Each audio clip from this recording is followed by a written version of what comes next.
నల్గొండ జిల్లా రవాణా శాఖ కార్యాలయంలో మధ్యాహ్నం 12 గంటల నుండి ఏసీబీ రైడ్స్ కూడా కొనసాగుతున్నట్లు కూడా సమాచారం ఉన్నది. మనం ఏదైతే రవాణా శాఖ కార్యాలయం కూడా ఉన్నామో ఎవరిని కూడా లోపలికి అలో చేస్తలేరు. మొత్తం కూడా ఒక డిఎస్పీ నలుగురు సీఏలతో పాటు పోలీస్ సిబ్బంది కూడా లోపల ఉండి కూడా మొత్తం కూడా లోపల ఉన్న వెహికల్స్ను కూడా క్షుణ్ణంగా పరిశీలించిన తర్వాతనే కూడా వాటన్నింటిని కూడా బయటికి తీసుకొస్తున్న పరిస్థితి ఉంది. బయట గేట్ దగ్గర కూడా ఒక కానిస్టేబుల్ను ఏర్పాటు చేసి కూడా అక్కడి నుంచి లోపల వాళ్ళు చెక్ చేసి సిగ్నేచర్ పెట్టిన స్లిప్ను తీసుకొని వచ్చిన తర్వాతనే లోపలికి బయటకు పంపిస్తారు. మొత్తంగా కూడా ఏదైతే ఆర్టీఓ కార్యాలయం ముందు కూడా పెద్ద ఎత్తున ఏజెంట్స్ ఉంటారు. మొత్తం ఏజెంట్స్ల వ్యవహారంలో కూడా ఆర్టీఓ మొత్తం ఏజెంట్స్ల వ్యవహార చేతుల్లో కూడా నడుస్తుంది.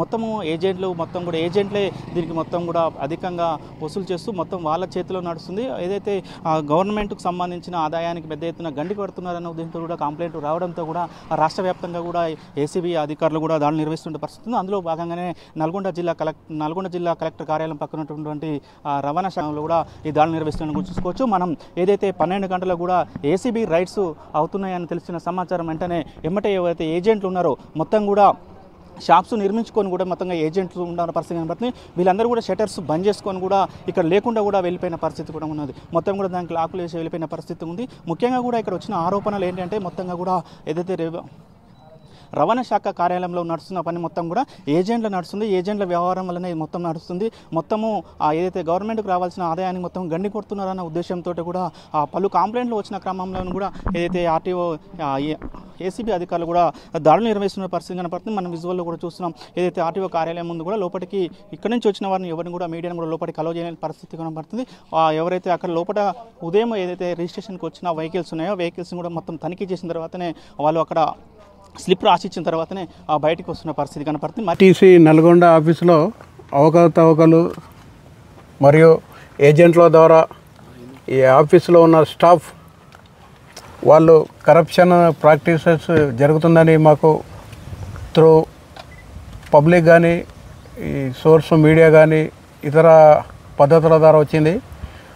బేసింగ్ ఆన్ దట్ మేము ఉన్నతాధికారులకు రిపోర్ట్ సబ్మిట్ చేస్తే గౌరవ డీజీ ఏసీబీ తెలంగాణ గారు వారి ఆధ్వర్యంలో వారి అనుమతితో ఈరోజు నల్గొండ డిటీసీ ఆఫీసులో దాదాపు 12 గంటలకు సర్ప్రైజ్ చెక్ కండక్ట్ చేయడం జరిగింది.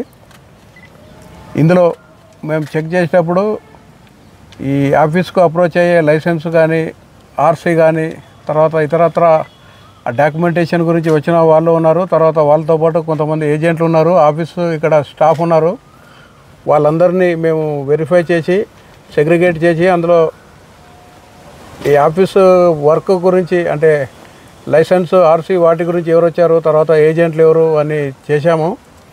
చేసిన తర్వాత అందులో మాకు 6 ఏజెంట్లు వారు అనాథరైజ్డ్గా ఎవరైతే ఏజెంట్లు వర్క్ చేస్తున్నారో వాళ్ళు యాజ్ పర్ జీవో వాళ్ళు ఈ ఆఫీసులోకి వాళ్ళకి ఎంట్రీ ఉండదు. కానీ ఇక్కడ స్టాఫ్ వాళ్ళకు ఎంట్రీ ఇచ్చి వాళ్ళ ద్వారా ఈ లైసెన్స్ ఆర్సీ తర్వాత వేరే రిజిస్ట్రేషన్కి సంబంధించిన వాటి డాక్యుమెంటేషన్ చేస్తూ ఉన్నారు. అది వయలేషన్ అది. అలాగే ఈ ఏజెంట్స్ ఎవరైతే 6 దొరికారో వాళ్ళ దగ్గర పబ్లిక్ సంబంధించిన ఈ లైసెన్స్ కానీ ఆర్సీ కానీ ఇంకా ఈ ట్రాన్స్ఫర్ ఆఫ్ పర్మిట్ ఇవన్నీ అప్లికేషన్స్ ఫామ్స్ దొరికాయి. ఆ ఫామ్స్ కూడా దగ్గర 50-60 దొరికాయి. అవన్నీ మేము సీజ్ చేశాము. వాటితో పాటు కొంత నగదు కూడా 6 దగ్గర దొరికింది. వీటితో పాటు ఈ ఆఫీస్ రికార్డ్స్ వెరిఫై చేస్తే ఎంబీఐ ఏఎంబీఐ తర్వాత మిగతా స్టాఫ్ వాళ్ళ ఇర్రెగ్యులారిటీస్ వాళ్ళు ఈ ఏజెంట్ల ద్వారా ఎట్లా చేస్తున్నారో అన్నీ మేము ఇప్పుడు ఇన్వెస్టిగేషన్ చేస్తున్నాము.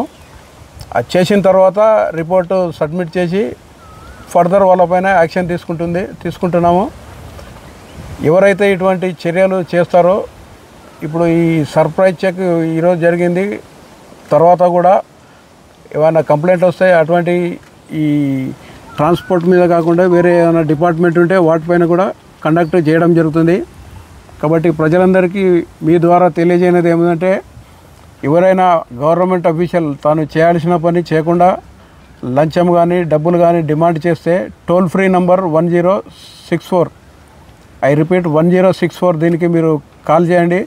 మీ వివరాలు గోప్యంగా ఉంచి ఎవరి మీద అయితే మీరు కంప్లైంట్ చేస్తారో వాళ్ళపైన యాక్షన్ తీసుకోవడం జరుగుతుంది. ఓకే, సర్ప్రైజ్ చెక్ ఆర్టీఏ ఆఫీసులో కానీ చెక్ పోస్ట్లో కానీ డీజీ గారి ఉత్తర్వుల మేరకు రాష్ట్ర వ్యాప్తంగా పలు చోట్ల ఈరోజు కండక్ట్ చేయడం జరిగింది. అంటే ప్రస్తుతానికి ఈ చెకింగ్ నడుస్తుంది. 12,500 దొరికింది. మిగతా సర్చెస్ దొరికిన తర్వాత తెలుస్తుంది మాకు. అంటే అదే ఇప్పుడు ఈ వైలేషన్ ఏముంది, ఇర్రెగ్యులారిటీస్ ఏందని మా నోటు రిపోర్ట్ ద్వారా పంపించిన తర్వాత యాక్షన్ ఉంటుంది. అది